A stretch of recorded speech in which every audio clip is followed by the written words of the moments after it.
Tensions is always rising when I see disrespecting Jujutsu Kaisen, when Gojo will easily solo the Dragon Ball verse. I beg your pardon? Anyways, this video is me giving a few points on the JJK universe and how powerful they actually are in general, because it gets really insane. I mean, we don't see monkeys scream and destroy multiverses, but we do see decent feats every now and then. So enough monkeying around, let's get into the video. Alright, quick disclaimer here. I can already smell the sweaty niggas that will come for me for certain things I'm about to say, but hold it, you have no enemies. This video is strictly my interpretation of the verse, and yes, I do acknowledge it could be wrong, but I implore you to sit back, relax, and just enjoy the opinion of a random cosmic negro you've never met. So briefly, let me talk about the fundamentals. Cursed energy, cursed spirits, sorcerers, and curse techniques. I know most of you know it, but I don't think everyone knows it. So at least it's good I define parameters. So in this world, humans have what is known as cursed energy. Those who can manipulate cursed energy are known as sorcerers. Cursed spirits are born as a result of strong negative emotions infused with cursed energy, and as such, they have different power levels and are graded based on strength, cursed energy / technique, and intelligence. Oh yeah, cursed technique is your ability to manipulate cursed energy. Remember that as we move forward. Every sorcerer and cursed spirit have a different cursed technique.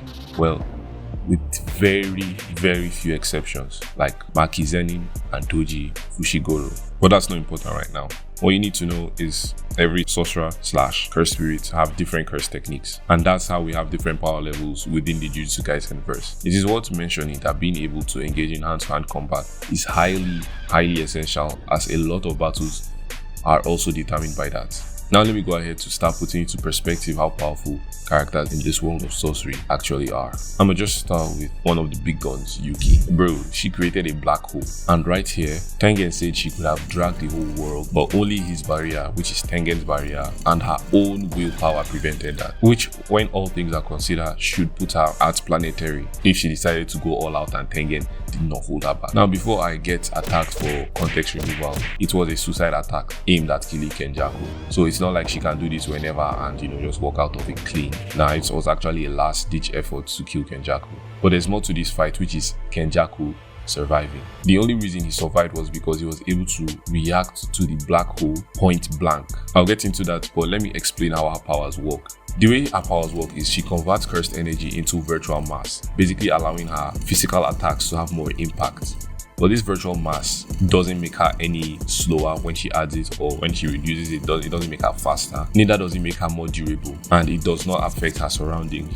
It ignores all those concepts like your girlfriend when you text her, but only up to a certain density. Now I will use idle transfiguration to become Einstein and Archimedes very briefly so I can explain. So now, to understand what I meant when I said only up to a certain density, back when Yuki created the black hole, what she did was add too much mass to her body, which made her extremely dense. Density is basically how much mass is packed within a given volume. And remember, black holes are unfathomably dense because you have so much mass in one area. You see, when massive objects undergo gravitational collapse, they form black holes, which is exactly what happens here. She became so massive and instantly collapsed the gravitational field around her, forming a black hole, which, when all things are considered, is very impressive.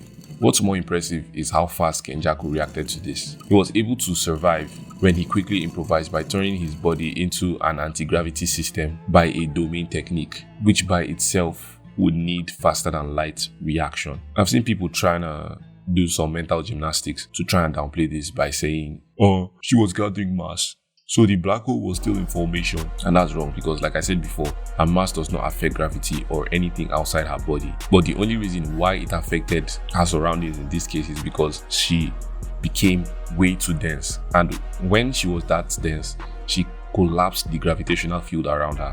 That was what made Kenjaku have the effect of being sucked in so early. Pause. More on the light speed stuff later. Let's go all the way back to chapter 6. Where college assistant Ijichi, I hope I pronounced that well, made a reference guide for us dummies. Remember earlier when I said sorcerers and cursed spirits are ranked based on their strength, intelligence, curse technique, blah blah blah? Yeah, now this is how they are ranked. They all have grades. Each cursed spirit, anything that has cursed energy, anything that is a sorcerer or a cursed spirit, it has its own grade. So 4th grade can be killed with a baseball bat. 3rd grade can be killed with a handgun. 2nd grade can be killed with a shotgun if you're lucky. 1st grade can't be killed with the firepower of a military tank. And for special grade, you're gonna need rapid area bombardment, which is, by the way, notorious from World War II, to deal significant damage to entire cities. Needless to say, for any of the above to even work, you must infuse whatever weapon you're using with cursed energy. Meaning that even if you're using, probably if you're using nukes, you're going to have to infuse it with cursed energy, because that's the only way to kill curses. It might be different for sorcerers since they are still human, but curses, you're going to need a whole lot of cursed energy if you want to kill them. And even with that, some special grade curses are stronger than others. And if you're in doubt, in chapter 8 of the manga, the cursed spirit known as the finger bearer, the lame-ass name, was easily beaten by 3-finger Sukuna. For reference, he is at full power when he consumes 20 fingers because he sealed his powers in his 20 fingers. I mean, if you watch the series or if you've read the manga, you're going to understand what I mean. It might sound weird for people who haven't watched or read it. And he defeated this cursed spirit in an almost effortless manner. Sukuna even mentions it. It be like say you na crayfish. Them talk say 2 of us na special grade. Now I did think they shack your head. But you yourself, you know say na crayfish you be. And that was just 3-finger Sukuna. Jogo, who is a cursed spirit, was absolutely stomped by 15 fingers, and that was just 3-finger Sukuna. Jogo, who is a cursed spirit, was absolutely stomped by Sukuna after he had consumed 15 fingers. Kenjaku compares Jogo with 8 or 9-finger Sukuna in terms of strength. For some reference, he was also said to be in a different league, that is Jogo, than another cursed spirit named Dagon, who was able to simultaneously fight Hanami, Fushiguro, and Maki before being killed by Toji. And as if that isn't enough, there is another cursed spirit who is stronger, well, due to hacks mostly and speed, and that is Mahito. Because Mahito was fighting a much faster Itadori and Todo, who was once stated to have killed a special grade and 5 grade 1 curses in the same night by himself. And Mahito was fighting both this guy, Todo, and Itadori, and was fast enough to open his domain for just 0.2 seconds, which would place him leagues above Jogo in terms of speed. The reason I say so is because we saw Gojo do that in the subway, and Jogo was frozen like a statue completely. Are y'all seeing where I'm going with this? You can see how these different characters stack above each other and how strong they are. Going back to Jogo, I was going to use this point later in the video, but while he was fighting 3-finger Sukuna, he was able to use his most powerful technique, which flattened an entire city. He completely demolished the city. And once again, Mahito can beat him, but Itadori beat Mahito. Anyways, I was thinking of scaling Jujutsu Kaisen characters, but I think that would be better in a separate video because we are already in the process of making one. And if you enjoy this, you're definitely going to enjoy that one as well. Consider subscribing, dropping a like, and comment whatever you think in the comment section. Alright, let's look at another possibly light speed character, which is Hanami. Remember when Gojo blasted Hanami with purple from hundreds of meters away? Well, let's take a closer look at this technique. It was explained that the infinity is combined with blue and red, and then an imaginary mass is born. A quick Google search will show you that the theoretical particle known as tachyons, which have the same imaginary mass property, move at the speed of light. The reason is because the square of their masses is a negative value, meaning they will arrive before they left, blah blah blah. And I think it's a good way of explaining how it was able to hit Hanami despite it coming from so far away.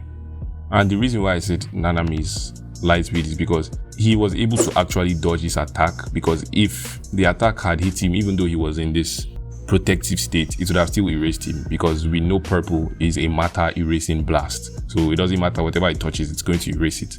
Meaning he was able to move out of the way before he was completely taken out by purple, which should put him faster than the speed of light at bare minimum.